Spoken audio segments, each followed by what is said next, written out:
Dyson's giant robot farm, how they're revolutionising strawberry farming in the UK.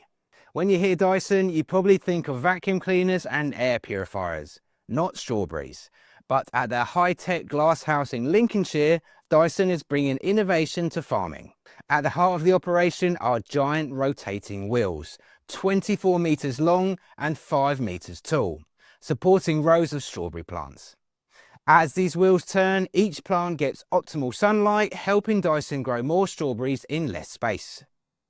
To keep the plants healthy, robots patrol the glasshouse. UV bots shine light to kill mould, while others release beneficial insects that act as natural pest controls. It's a high-tech way to cut down on chemicals and protect the environment. When the fruit's ripe, robotic arms delicately pick off each strawberry, no squashing involved.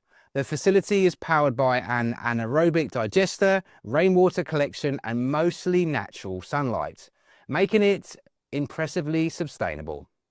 The result, around 1,250 tonnes of strawberries a year, all thanks to a clever mix of robotics, renewable energy and a bit of Dyson magic.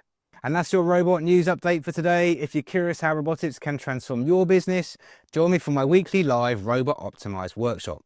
It's packed with insights, trends and practical tips. Don't forget to subscribe to stay in the loop with the latest updates. I'm RoboPhil from Robot Philosophy. Thanks for watching and I'll see you next time.